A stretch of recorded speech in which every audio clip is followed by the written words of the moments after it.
चलिए दोस्तों, तो आज जो मैं एक वीडियो लेकर के आया हूं आपके सामने, जो स्टॉक लेकर के आया हूं, उसके जो चांसेज हैं मल्टी बैगर बनने के, वो सारे रिक्वायरमेंट को फुलफिल करते हैं। हर एक डाटा पे वो स्टॉक आपको ऐसे जगह पे मिल रहा है जहां से ये स्टॉक डबल ट्रिपल इजीली हो सकता है। तो इसका जब टारगेट सुनेंगे ना, तो आपको रियली लगेगा कि सही में ये स्टॉक है जिसमें कैपेबिलिटी है वहां तक पहुंचने की। और आइए हम बात करते हैं यस बैंक की।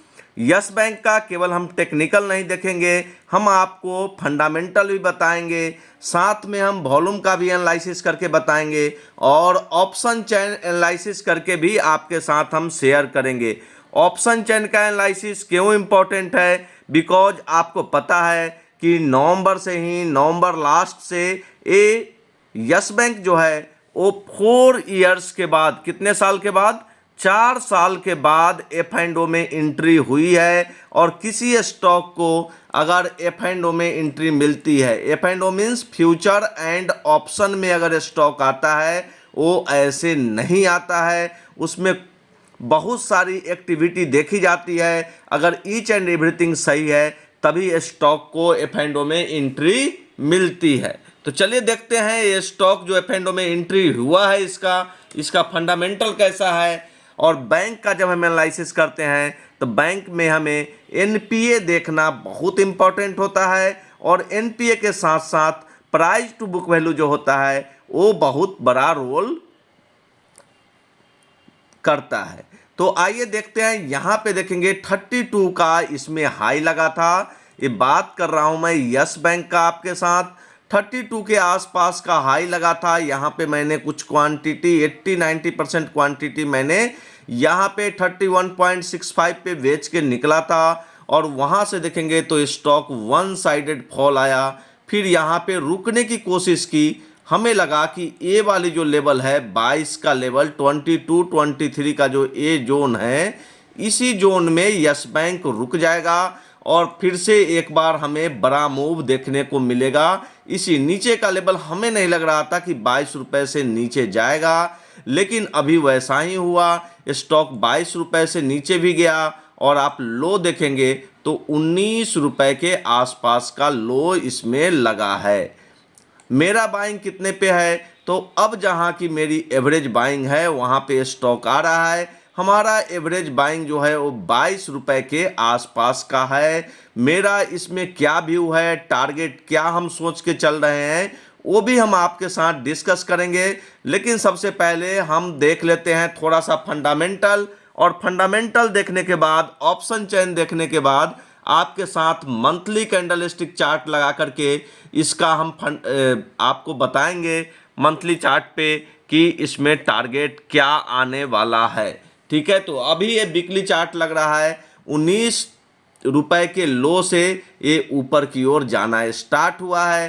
कहाँ तक जाएगा, क्या टारगेट रहेगा और कब तक इसे हमें होल्ड करना है, ये सारा कुछ हम बताएंगे। डिस्क्लेमर यह है कि अपना एनालिसिस आप खुद कीजिएगा। यहाँ से जब ट्रेंड लाइन ड्रॉ करेंगे तो यही 21 रुपये 50 पैसे का लेवल है जो इसके लिए रेजिस्टेंस का काम कर रहा है। हमें लग रहा है कि 21 रुपये 50 पैसे के ऊपर जाएगा तो स्टॉक में बड़ा धमाका होगा। स्टॉक 24 के आसपास इजीली जा सकता है, इसमें हमें कोई डाउट नहीं लग रहा है। ये तो पहला टारगेट है, लेकिन अगर आप इसको 2 साल 2.5 साल अगर रख लेते हैं स्टॉक को, तब ये कितना बड़ा टारगेट देगा, ये आपको फंडामेंटल एनालिसिस के बाद मैं मंथली चार्ट लगा करके आपके साथ शेयर करूंगा। तो आप घबराइए नहीं, हमारे साथ बने रहिए और मैं कोशिश करूंगा कि जो भी पॉइंट है, जो भी पॉजिटिव पॉइंट है, जो भी नेगेटिव पॉइंट है यस बैंक के लिए, वो सारा चीज़ हम आपके साथ डिस्कस करेंगे।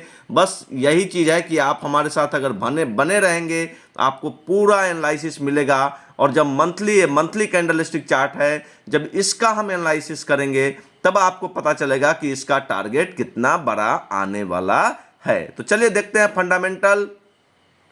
अभी फंडामेंटल हम ओपन करते हैं इसका, यस बैंक का। यहाँ पे देखेंगे सेक्टर जो है बैंकिंग है और इंडस्ट्री जो है वो प्राइवेट बैंक है। आप लोगों को पता है राणा कपूर जी इसके एमडी एंड सीईओ हुआ करते थे, जिन्होंने अपना सारा होल्डिंग बेच दिया था और स्टॉक गिरते गिरते 5 रुपए का लो लगा दिया था।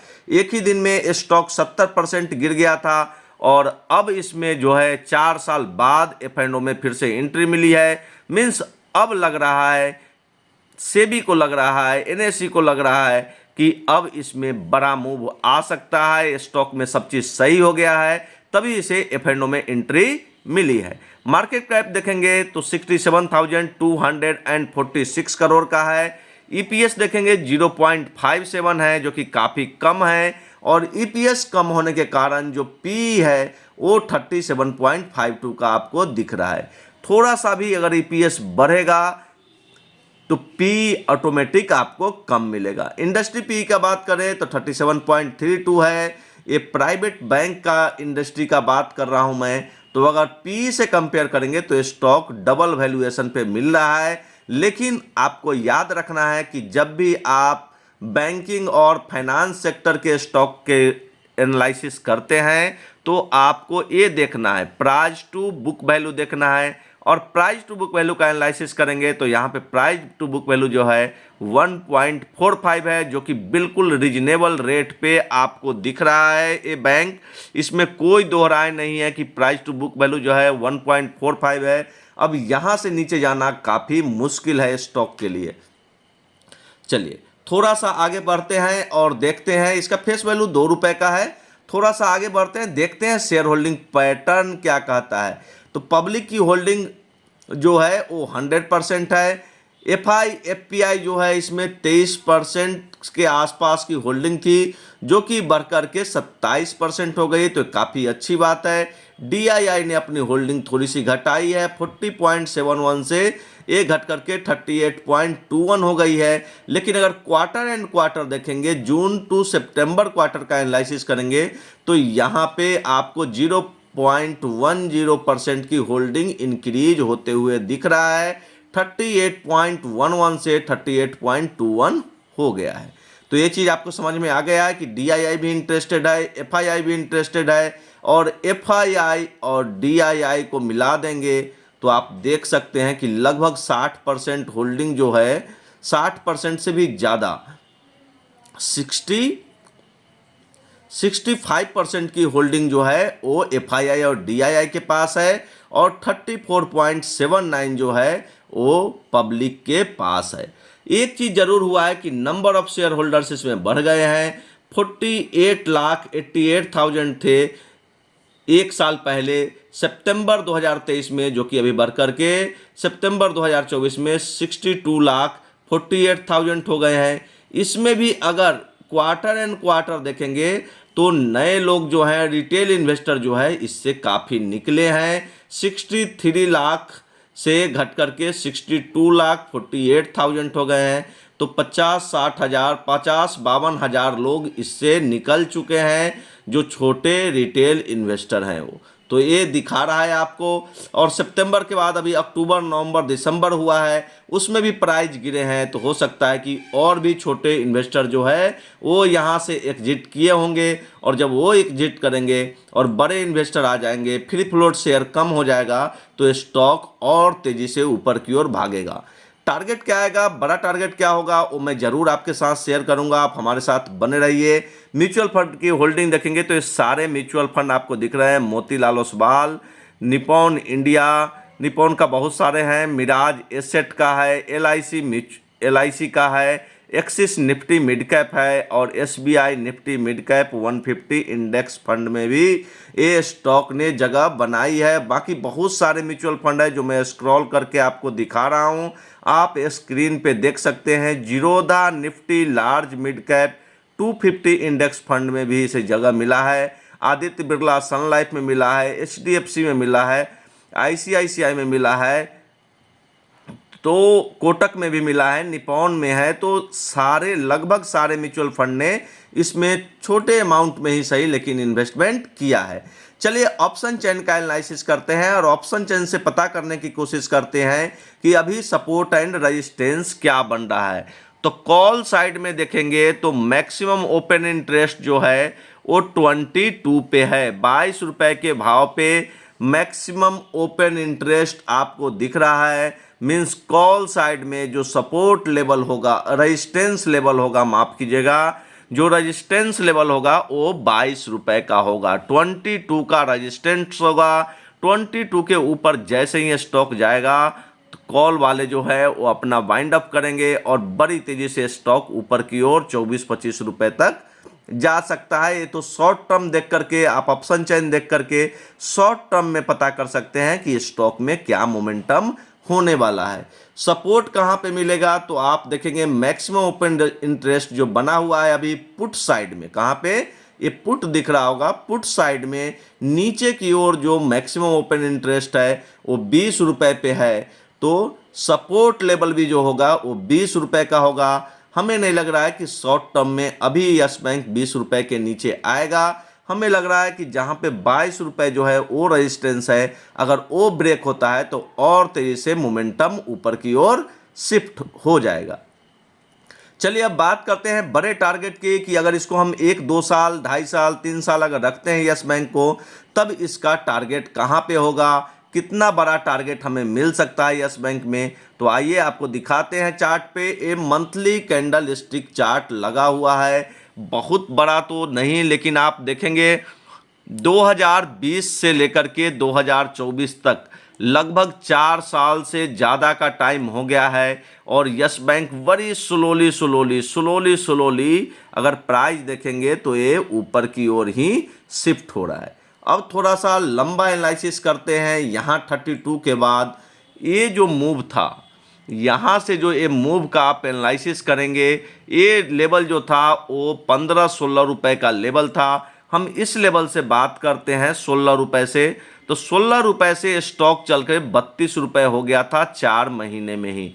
16 रुपए से 32 रुपए का लेवल मात्र 4 महीने में स्टॉक डबल हो गया था। वहाँ से जब करेक्शन हुआ तो स्टॉक फिर से 19 रुपए तक आ गया। जहाँ से चलना स्टार्ट हुआ था उससे 3 रुपए मात्र नीचे, 3 रुपए मात्र ऊपर रह पाया, 19 रुपए का लो बनाया। और आप देखेंगे तो अब मंथली पर यहाँ से बुलिश पैटर्न बन रहा है।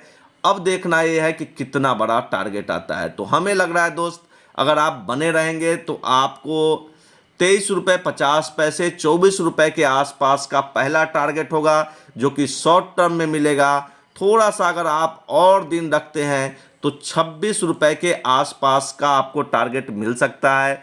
26 रुपीज़ का टारगेट आपको 4-5 महीने में हमें लग रहा है इजीली आ जाना चाहिए। लेकिन जिसका हम बात करने वाले हैं, जो बड़ा लेवल कौन सा है, बड़ा टारगेट कौन सा आएगा, वो भी मैं आपको बता देता हूँ। डिस्क्लेमर यह है कि जब भी आप स्टॉक बाई सेल करते हैं, अपना एनालिसिस आप खुद करें और खुद अपना एनालिसिस करके अगर आपको लग रहा है कि स्टॉक में मोमेंटम है, ये बड़ा मूव दे सकता है, तभी आप इन्वेस्ट करें। तो बड़ा मूव जो लग रहा है मुझे, ये वाली लेवल है। यहाँ पे देखेंगे, थोड़ा सा ध्यान दीजिएगा, आपको समझ में आ जाएगा।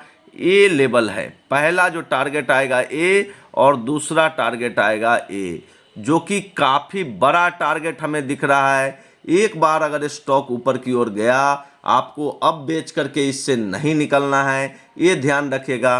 पहला टारगेट जो हमें लग रहा है वो 69 के आसपास का टारगेट हमें दिख रहा है दोस्त। 69 के आसपास का टारगेट यहाँ पे दिख रहा है। ए वाली लेवल है जो 69 की है, और ए वाला देखेंगे तो काफ़ी ऊपर का लेवल है जो कि 140 के आसपास का लेवल है। तो अभी 22 रुपये का स्टॉक है। पहला टारगेट जो आ रहा है वो 69 का आ रहा है। टाइम ड्यूरेशन क्या होगा, कम से कम 2 साल का व्यू ले करके चलिए। हो सकता है बहुत जल्दी टारगेट आ जाए, लेकिन आपको थोड़ा सा टाइम फ्रेम जो है वो बड़ा रखेंगे तो आपका कॉन्फिडेंस लेवल बड़ा रहेगा। और बाई करने से पहले आपको पता होना चाहिए कि आप लॉन्ग टर्म के लिए बाई कर रहे हैं या शॉर्ट टर्म के लिए बाई कर रहे हैं। सबसे बड़ी बात होती है वॉल्यूम की, कि जहां 4 साल रुका है स्टॉक और ऊपर की ओर जो मोमेंटम आया है, वहां पे वॉल्यूम बेस बाइंग हुई है या नहीं। तो नीचे आपको वॉल्यूम का बार दिख रहा होगा, ऊपर कैंडल है, नीचे वॉल्यूम का कैंडल है। आप देखेंगे जहाँ भी बड़ी बड़ी ग्रीन कैंडल बने हैं वहाँ पे वॉल्यूम बहुत हाई है और ये दिखाता है कि डिलीवरी बेस यहाँ पे बाइंग हुई है। ये आपको क्लियरली दिख रहा होगा। तो आपको लग रहा है कि ये वैल्यूएबल है स्टॉक, आप इसमें पैसे डाल सकते हैं, लेकिन पैसे डालने से पहले अपना एनालिसिस जरूर कीजिएगा। अगर आप नए हैं मार्केट में तो अपने फाइनेंशियल एडवाइजर से सलाह लीजिएगा, तभी इसमें पैसा लगाइएगा। हमारे कहने पे कोई भी पैसा न लगाएं, क्योंकि जो भी प्रॉफिट एंड लॉस होगा वो आपका होगा, उसमें मेरा कुछ भी नहीं है। अगर आपको ये डिटेल एनालिसिस अच्छा लग रहा हो तो आप चैनल को सब्सक्राइब कर सकते हैं, बेल आइकन को ऑन कर सकते हैं और अपने फ्रेंड के साथ भी शेयर कर सकते हैं। आप अगर लाइव हमसे जुड़ना चाह रहे हैं तो डेली रात को मैं 9 PM लाइव आता हूं। वहां पे आप अपना स्टॉक रिलेटेड क्वेश्चन पूछ सकते हैं, मैं वहां पे आपको गाइड करने की कोशिश कर सकता हूं। ठीक है, तो आज के लिए इतना ही। Thank you, bye bye, have a nice.